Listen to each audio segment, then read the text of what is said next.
Jaya Radha Madhava Punya Vihari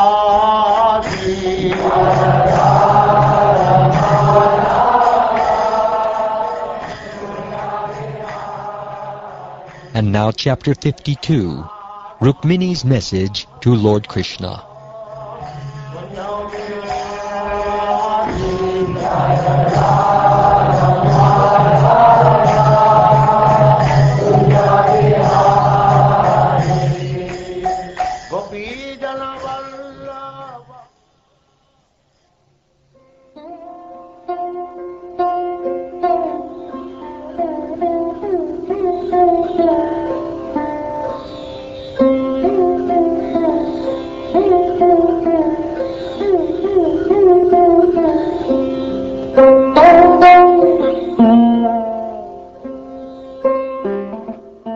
Shukdev Goswami said, My dear king, thus graced by Lord Krishna, Muchukunda circumambulated him and bowed down to him.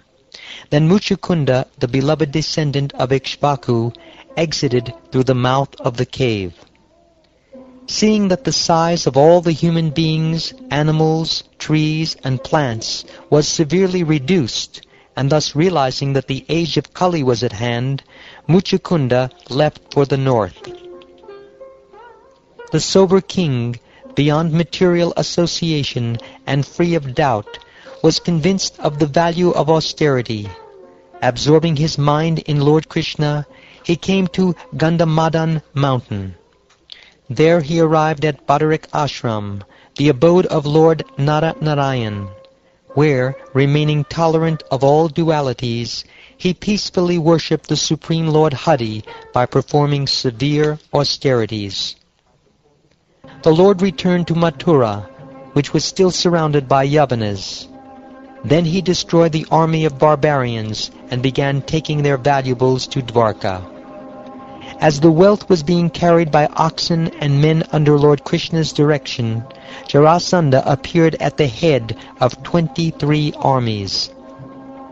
O king, seeing the fierce waves of the enemy's army, the two Madhavas, imitating human behavior, ran swiftly away.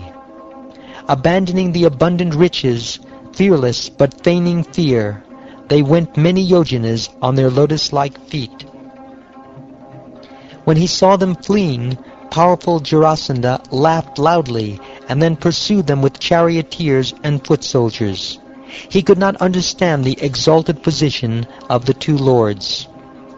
Apparently exhausted after fleeing a long distance, the two lords climbed a high mountain named Pravarshana, upon which Lord Indra showers incessant rain. Although he knew they were hiding on the mountain, Jarasandha could find no trace of them. Therefore, O king, he placed firewood on all sides and set the mountain ablaze. The two of them suddenly jumped from the burning mountain, which was 11 years high, and fell to the ground.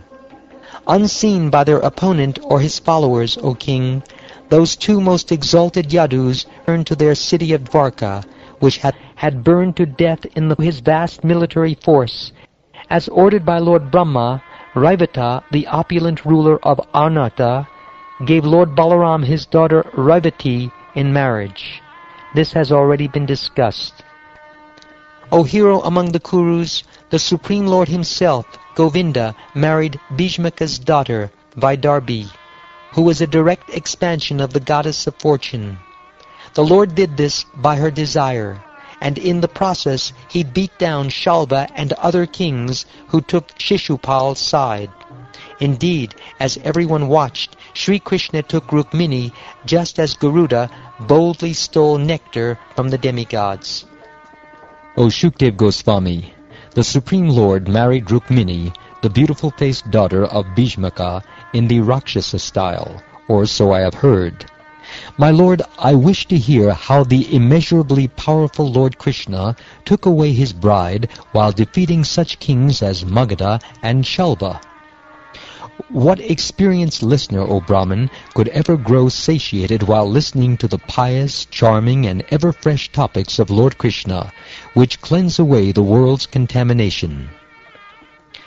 There was a king named Bhishmaka, the powerful ruler of Vidarbha. He had 5 sons and 1 daughter of lovely countenance. Rukmi was the firstborn son, followed by Rukmarata, Rukmabahu, Rukmakesha, and Rukmamali. Their sister was the exalted Rukmini. Hearing of the beauty, prowess, transcendental character, and opulence of Mukunda from visitors to the palace who sang his praises, Rukmini decided that he would be the perfect husband for her. Lord Krishna knew that Rukmini possessed intelligence, auspicious bodily markings, beauty, proper behavior, and all other good qualities.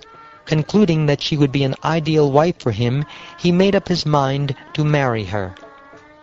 Because Rukmi envied the Lord, O king, he forbade his family members to give his sister to Krishna, although they wanted to. Instead, Rukmi decided to give Rukmini to Shishupal. Dark-eyed Vidarbhi was aware of this plan, and it deeply upset her. Analyzing the situation, she quickly sent a trustworthy Brahmin to Krishna.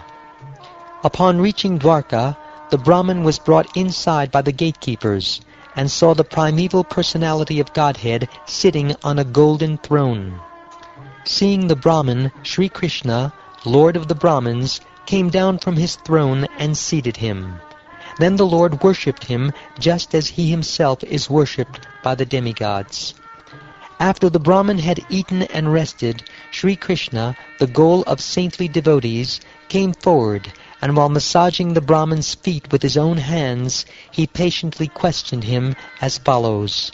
The Supreme Lord said, "O best of exalted Brahmins, are your religious practices, sanctioned by senior authorities, proceeding without great difficulty?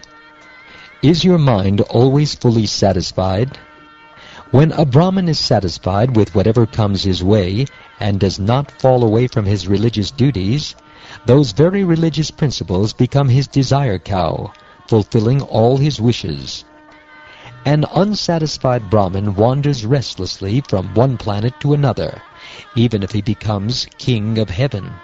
But a satisfied Brahmin, though he may possess nothing, rests peacefully, all his limbs free of distress."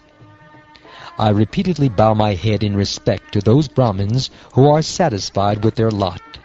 Saintly, prideless, and peaceful, they are the best well-wishers of all living beings. O Brahman, is your king attending to your welfare? Indeed, that king in whose country the citizens are happy and protected is very dear to me. Whence have you come, crossing the impassable sea, and for what purpose? Explain all this to us, if it is not a secret, and tell us what we may do for you.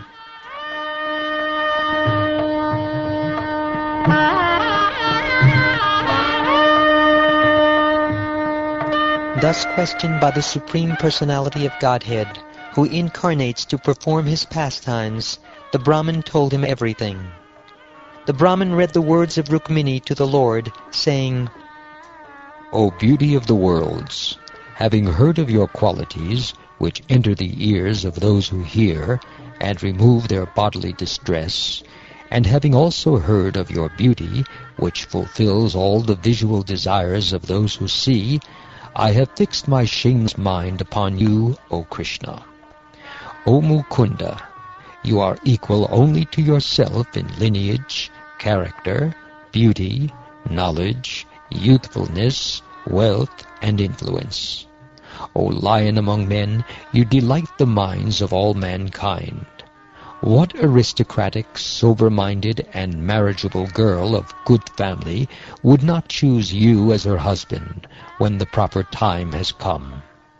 Therefore, my dear Lord, I have chosen you as my husband, and I surrender myself to you. Please come swiftly, O Almighty One, and make me your wife. My dear lotus-eyed Lord, let Shishupal never touch the hero's portion, like the jackal stealing the property of a lion. If I have sufficiently worshipped the Supreme Personality of Godhead by pious works, sacrifices, charity, rituals, and vows, and also by worshipping the demigods, Brahmins, and Gurus, then may Gadagrisha come and take my hand, and not Damaghosha's son or anyone else.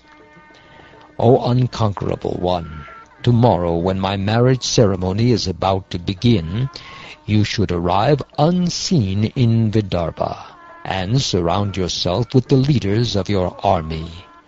Then crush the forces of Chaitya and Magadendra, and marry me in the Rakshasa style, winning me with your valor.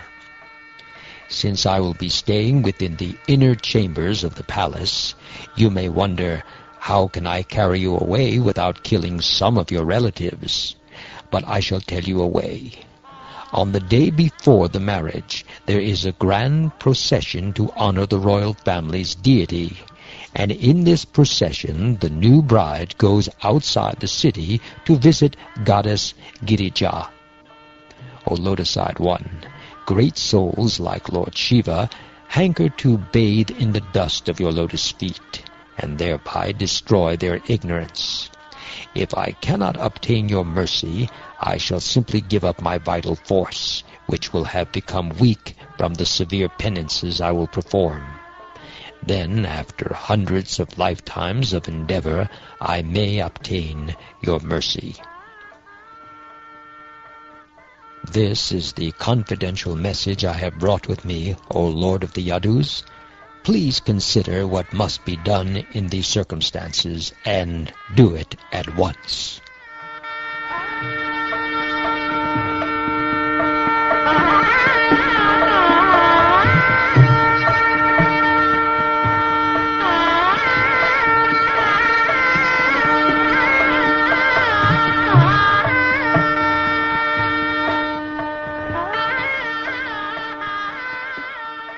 Thus ends the 52nd chapter of the 10th canto of the Srimad Bhagavatam, entitled Rukmini's Message to Lord Krishna.